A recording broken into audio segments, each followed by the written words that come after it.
Testemunhos para a Igreja, volume 4, capítulo 32, A Religião na Vida Diária. Irmão H., foi-me mostrado que você realmente ama a verdade, mas não foi santificado por ela. Você tem uma grande obra diante de si, e qualquer que nele tem esta esperança, purifica-se a si mesmo, como também ele é puro.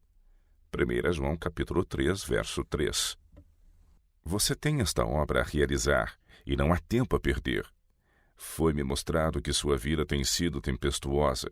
Você não tem sido correto, mas tem estado profundamente equivocado, e seus motivos têm sido mal interpretados. Mas seus desapontamentos e perdas financeiras têm, na providência de Deus, prevalecido para o seu bem. Tem-lhe sido difícil sentir que seu Pai Celestial é ainda seu bondoso benfeitor. Seus problemas e perplexidades têm tido a tendência de desencorajar, e você sente que seria preferível morrer do que viver. Contudo, em certa ocasião, se seus olhos pudessem ter sido abertos, teria visto anjos de Deus buscando salvá-lo de si mesmo.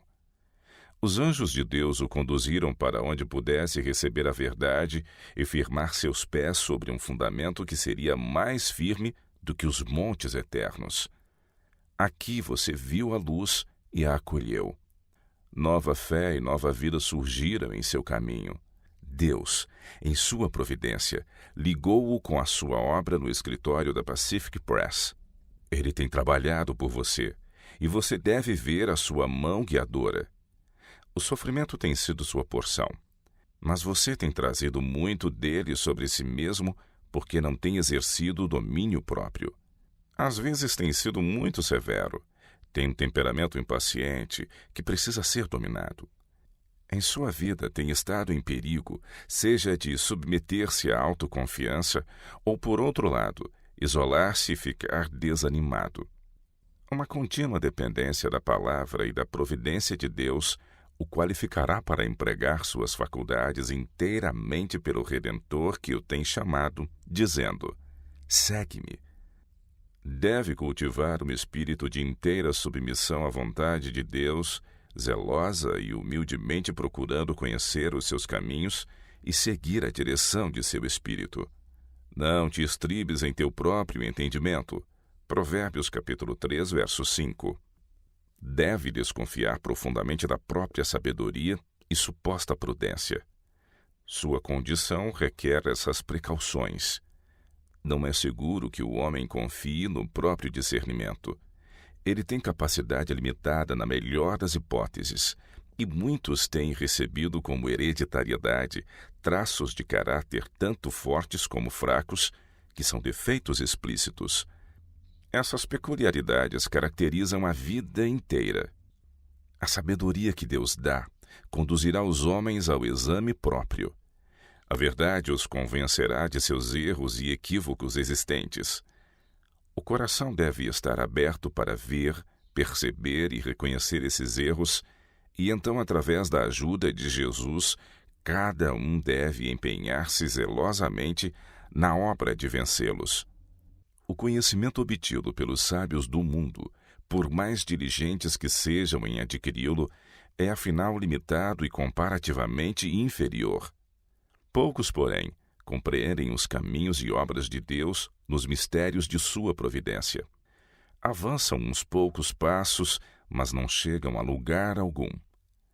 É o pensador superficial que se julga sábio. Homens de grande valor e elevadas realizações são os mais prontos a admitir a fraqueza do próprio entendimento. Deus deseja que cada um que reivindica ser seu discípulo seja um aprendiz, mais inclinado a aprender do que a ensinar.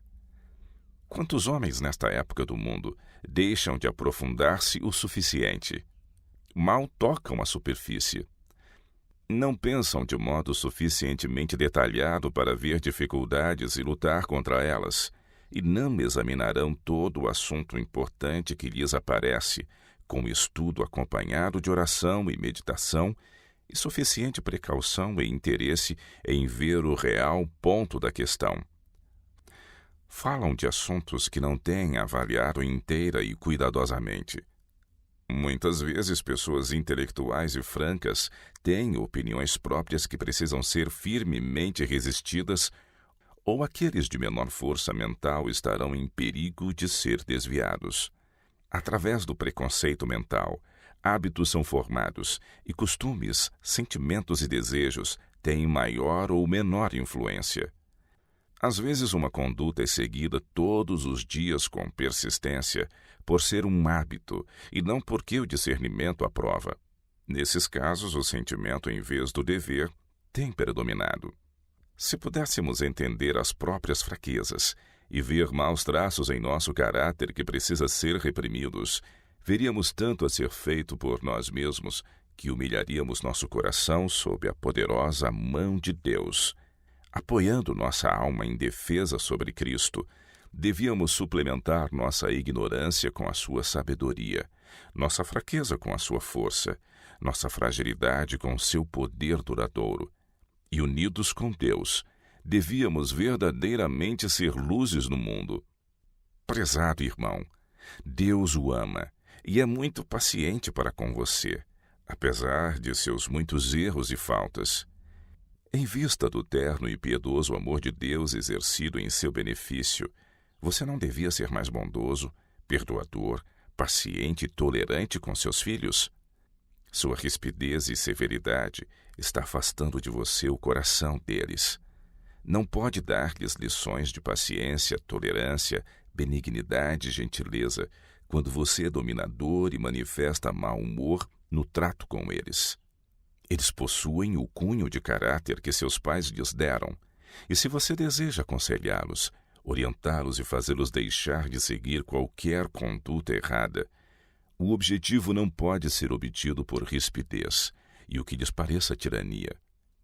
Quando, no temor de Deus, você pode aconselhá-los e instruí-los com toda a solicitude e terno amor que um pai deve manifestar para com um filho errante, então lhes terá demonstrado que há poder na verdade para transformar aqueles que a recebem. Quando seus filhos não agem de acordo com as suas ideias, em vez de manifestar tristeza por seus erros e pleitear insistentemente com eles e orar por eles, fica irado e segue uma conduta que não lhes fará nenhum bem, apenas os afastarão de suas afeições e, finalmente, os separarão de você.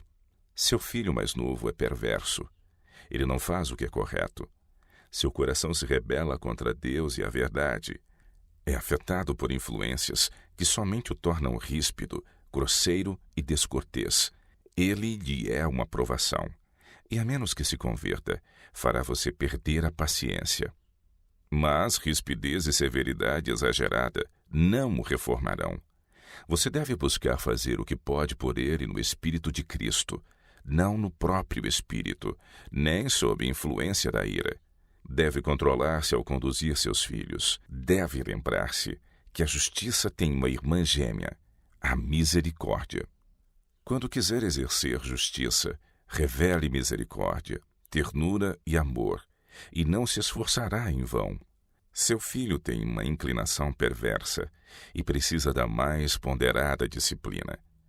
Considere como tem sido o ambiente de seus filhos, quão desfavorável para a formação de um bom caráter. Eles precisam de compaixão e amor. O mais jovem está agora no período mais crítico de sua vida. O intelecto está agora tomando forma, as afeições estão recebendo a sua impressão. A carreira futura inteira desse jovem está sendo determinada pela conduta que agora adota. Ele está entrando em um caminho que pode conduzir à virtude ou ao vício. Apelo ao jovem para encher a mente com imagens de verdade e pureza. Não lhe será nenhuma vantagem cair em pecado. Ele pode gabar-se de que é muito agradável pecar e seguir o próprio caminho, mas afinal é um caminho terrível. Se ele ama a companhia daqueles que amam o pecado e gostam de praticar o mal, seus pensamentos seguirão por um baixo conduto, e nada verá de atraente na pureza e na santidade. Mas se pudesse ver o fim do transgressor, de que o salário do pecado é a morte, Romanos 6:23, seria dominado pelo temor e clamaria: Pai meu, Tu és o guia da minha mocidade. Jeremias capítulo 3, verso 4. O êxito dele nesta vida depende muito da conduta que agora adota. Ele deve assumir as responsabilidades da vida. Não tem sido um jovem promissor. É impaciente e não tem domínio próprio. Esta é a semente que o pai dele está semeando e que produzirá uma colheita para o semeador ceifar. Tudo o que o homem semear, isso também ceifará. Gálatas capítulo 6, verso 7. Com que cuidado devemos lançar a semente, sabendo que devemos colher tal como semeamos. Jesus ainda ama esse jovem. Morreu por ele e o convida a vir para seus braços e encontrar nele paz e felicidade, calma e descanso. Esse jovem está formando amizades que lhe moldarão a vida inteira. Ele deve ligar-se a Deus e sem demora dedicar-lhe todas as afeições. Não deve hesitar. Satanás dirigirá seus mais aterradores ataques contra ele, mas ele não deve permitir ser vencido pela tentação. Foram-me mostrados os perigos dos jovens. O coração deles está cheio de elevadas expectativas e veem o caminho descendente repleto de prazeres tentadores que parecem muito convidativos, mas a morte ali está. O caminho estreito para a vida pode parecer-lhes destituído de atrações, um caminho de espinhos e cardos. Contudo, não é assim.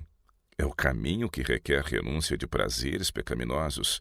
É um caminho estreito, preparado para os remidos do Senhor nele caminhar. Ninguém pode andar por esse caminho e levar consigo suas cargas de orgulho, desejo próprio, engano, falsidade, desonestidade, ira e prazeres carnais. O caminho é tão estreito que essas coisas terão que ser deixadas para trás por aqueles que nele trilham. Mas o caminho largo é suficientemente amplo para os pecadores viajarem nele com todas as suas propensões pecaminosas. Jovem, se rejeitar a Satanás com todas as suas tentações, você pode caminhar nas pegadas de seu Redentor e ter a paz do céu, as alegrias de Cristo. Não pode ser feliz condescendendo com o pecado. Pode gabar-se de ser feliz, mas não pode conhecer a verdadeira felicidade. O caráter está se tornando deformado pela condescendência com o pecado. O perigo se encontra a cada passo descendente, e aqueles que podiam ajudar o jovem não o percebem nem o compreendem. O interesse terno e bondoso que devia ser tomado em favor dos jovens não é manifestado. Muitos poderiam ser guardados de influências pecaminosas se fossem rodeados de boa companhia e lhes fossem dirigidas palavras de bondade e amor. Meu prezado irmão, espero que não se desanime, porque seus sentimentos tão frequentemente o dominam quando seus métodos e sua vontade são contrariados. Nunca desanime. Fuja para a fortaleza, vigie, ore e tente novamente. Resisti ao diabo, e ele fugirá de vós. Chegai-vos a Deus, e ele se chegará a vós. Tiago capítulo 4, versos 7 e 8. Observe outro ponto. Às vezes você não é tão cauteloso como devia para abster-se da própria aparência do mal. Está em perigo de tornar-se por demais familiarizado com as irmãs, de falar com elas de maneira leviana e imprudente.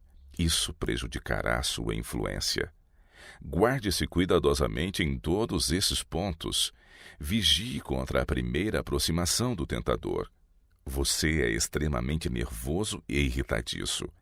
O chá tem a influência de agitar os nervos e o café entorpece o cérebro. Ambos são altamente prejudiciais. Você deve ser cuidadoso em seu regime alimentar. Coma o alimento mais saudável e nutritivo e mantenha-se em estado mental sereno, para que não se torne tão agitado e se deixe levar pela ira. Você poderá ser de grande utilidade no escritório, pois pode ocupar posição de importância se for transformado. Mas como está agora, certamente falhará em fazer o que devia. Tem-me sido mostrado que você é rude e ríspido em suas emoções. Elas precisam ser abrandadas, refinadas, elevadas. Em todo o seu modo de agir, você deve disciplinar-se para desenvolver hábitos de domínio próprio. Com o temperamento que agora possui, jamais poderá entrar no céu. Amados, agora somos filhos de Deus. 1 João capítulo 3, verso 2. Pode, acaso, qualquer honra humana igualar-se a isto? Que mais elevada posição podemos ocupar do que sermos chamados filhos do infinito Deus? Estaria pronto para realizar algo importante para o Mestre, mas as próprias coisas que mais o agradariam, você não pratica. Será fiel em vencer o eu para que possa ter a paz de Cristo e o Salvador no coração? Seu aflito filho precisa ser tratado com calma e ternura. Ele precisa de sua compaixão. Ele não deve ser exposto a seu temperamento insano e exigências exageradas. Você precisa reformar-se no que se refere ao temperamento que manifesta. A ira desgovernada não será subjugada no momento, mas seu trabalho vitalício é eliminar do jardim do coração as ervas venenosas da impaciência, crítica e disposição dominadora. Mas o fruto do Espírito é caridade, gozo, paz, longanimidade, benignidade, bondade, fé, mansidão, temperança. Gálatas capítulo 5, verso 22. Aqueles que são de Cristo crucificaram a carne com suas afeições e concupiscência. Mas a parte brutal de sua natureza assume as rédeas e controla a parte espiritual. Isso é inversão da ordem de Deus. A sua fidelidade no trabalho é digna de louvor. Outros no escritório fariam bem em imitar o seu exemplo de fidelidade, diligência e integridade. Faltam-lhe, portanto, as virtudes do Espírito de Deus. Você é um homem inteligente, mas as suas faculdades têm sido mal empregadas. Jesus lhe apresenta sua graça, paciência e amor. Você aceitará a dádiva? Seja cuidadoso com suas palavras e atos. Diariamente você está semeando sementes. Todo pensamento, toda palavra proferida e toda ação realizada são sementes lançadas no solo que germinarão e produzirão frutos para a vida eterna ou para a miséria e corrupção. Pense, meu irmão, como os anjos de Deus consideram seu triste estado quando permite que a ira o controle. E então isso é escrito nos livros do céu. A colheita será tal como uma semente semeada. Você colherá forçosamente aquilo que semeou. Você deve controlar o apetite e, em nome de Jesus, ser um vencedor neste ponto. Através de hábitos corretos, sua saúde pode melhorar. Seu sistema nervoso está muito abalado, mas o grande médico pode curar seu corpo bem como sua alma. Faça do seu poder a sua dependência, da sua graça a sua força, e suas faculdades físicas, morais e espirituais melhorarão grandemente. Você tem mais para vencer do que alguns outros e, portanto, terá conflitos mais severos. Mas Jesus considerará seus sinceros esforços. Ele sabe exatamente quão arduamente você tem de trabalhar para manter o eu sob o controle de seu espírito. Coloque-se nas mãos de Jesus. O desenvolvimento próprio deve ser sua preocupação, com o objetivo de ser uma bênção aos seus filhos e a todos aqueles com quem se associa. O céu considerará com satisfação cada vitória que você obtiver no esforço de vencer. Se puser de lado a ira e a paixão e olhar a Jesus, autor e consumador da sua fé, poderá, através de seus méritos, desenvolver caráter cristão. Faça imediatamente uma mudança decidida e tome a resolução de usar dignamente o intelecto que Deus lhe concedeu. Quando me foi mostrada a presente condição das faculdades física, mental e moral do homem e o que ele poderia tornar-se mediante os méritos de Cristo, fiquei surpresa de que ele preservasse um nível tão baixo. O ser humano pode crescer à estatura de Cristo, sua cabeça viva. Não é obra de um momento, mas da vida inteira. por crescer diariamente na vida espiritual, ele não alcançará a plena estatura de um homem perfeito em Cristo, senão quando terminar seu tempo de graça. O crescimento é uma obra contínua. Homens de fortes paixões têm um constante conflito consigo mesmos. Mas quanto mais árdua for a batalha, mais gloriosa será a vitória e a recompensa eterna. Você está ligado ao escritório de publicações. Nessa posição, seus traços peculiares de caráter serão desenvolvidos. As pequenas cortesias da vida devem ser cultivadas. Um temperamento agradável e cordial, combinado com um firme princípio de justiça e honestidade, fará de você um homem de influência. Agora é o momento de obter a aptidão moral para o céu. A igreja a que você pertence deve ter a graça refinadora e enobrecedora de Cristo. Deus requer que seus seguidores sejam homens de boa reputação, bem como puros, dignos e honestos, bondosos, bem como fiéis. É essencial ser correto nas questões de maior peso. Mas isso não é desculpa para negligenciar coisas aparentemente de menor importância. Os princípios da lei de Deus devem ser desenvolvidos na vida e no caráter. Um temperamento cordial, combinado com firme integridade e fidelidade, constituirá em aptidão moral para qualquer posição. O apóstolo Pedro exorta: sede afáveis. 1 Pedro capítulo 3, verso 8. Devemos ser aprendizes na escola de Cristo. Não podemos imitar seu exemplo a menos que tenhamos disposição agradável e comportamento brando. A verdadeira polidez cristã deve ser cultivada. Ninguém pode diminuir nossa influência a não ser nós mesmos, pela condescendência com um temperamento incontrolável. O homem mal-humorado por natureza não conhece a verdadeira felicidade e raramente está satisfeito. Está sempre com a esperança de alcançar uma posição mais favorável ou modificar o ambiente de modo que tenha paz e tranquilidade mental. Sua vida parece carregada de pesadas cruzes e provações. Quando se ele tivesse controlado o temperamento e refreado a língua, muitos desses aborrecimentos poderiam ter sido evitados. É a resposta branda que desvia o furor. Provérbios capítulo 15, verso 1. A vingança nunca venceu um inimigo. Temperamento bem equilibrado exerce boa influência sobre todos ao redor. Mas como cidade derribada, que não tem muros, assim é o homem que não tem domínio próprio. Provérbios capítulo 25, verso 28. Considere a vida de Moisés. A mansidão em meio à murmuração, censura e provocação constituíam os traços mais brilhantes de seu caráter.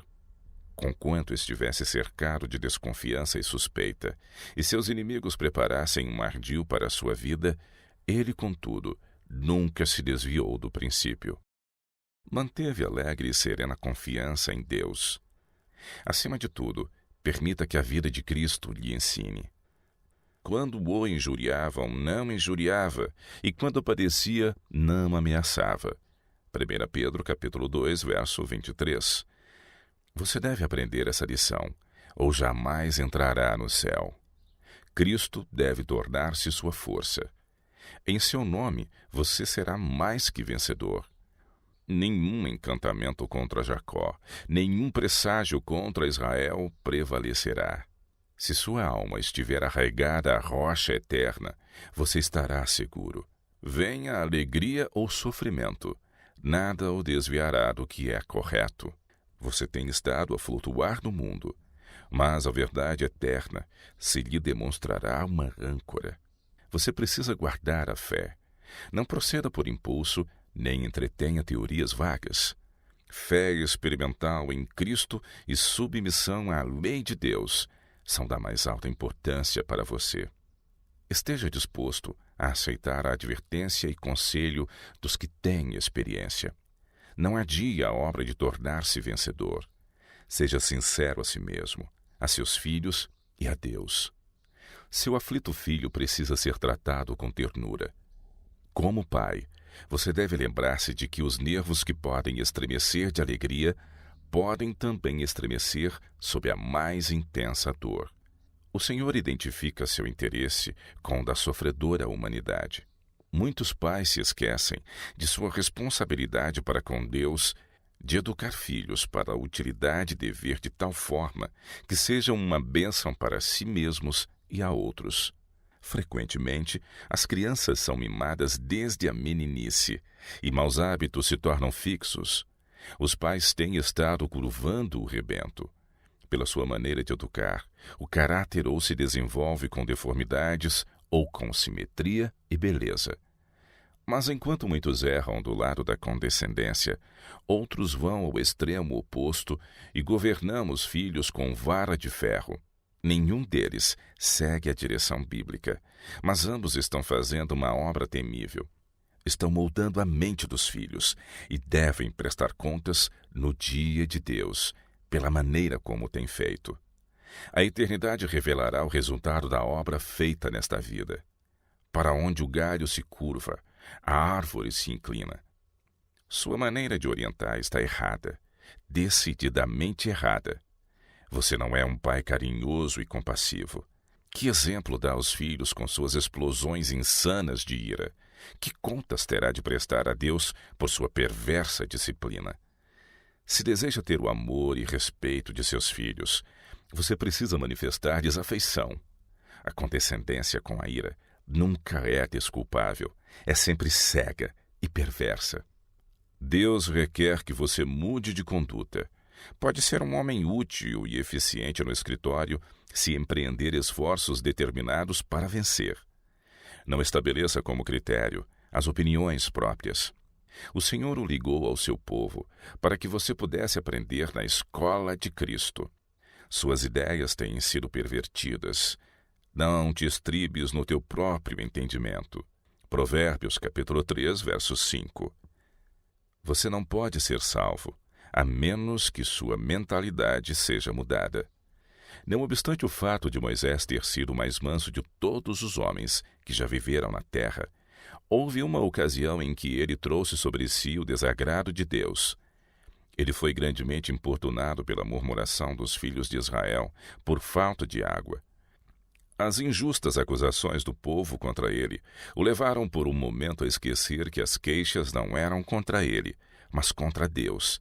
E em vez de mostrar-se magoado porque o Espírito de Deus recebia insulto, ele se mostrou irritado, ofendido e, de maneira voluntariosa, impaciente, feriu a rocha 2 vezes, dizendo: Ouve agora, rebeldes, porventura tiraremos água desta rocha para vós? Números capítulo 20, verso 10. Moisés e Arão puseram-se à frente no lugar de Deus como se um milagre tivesse sido realizado por eles. Não exaltaram a Deus, mas a si mesmos perante o povo. Muitos, no final, não alcançarão a vida eterna, porque se deixam levar por conduta semelhante. Moisés mostrou grande fraqueza perante o povo.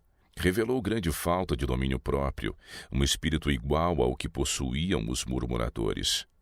Ele devia ter sido um exemplo de paciência e tolerância diante daquela multidão que estava agora pronta a desculpar suas faltas, desafeições e murmurações irrazoáveis por causa dessa manifestação de erro de sua parte. O maior pecado constituiu em assumir ele o lugar de Deus. A posição de honra que Moisés havia ocupado até aí não lhe diminuía a culpa, mas ao contrário a aumentava.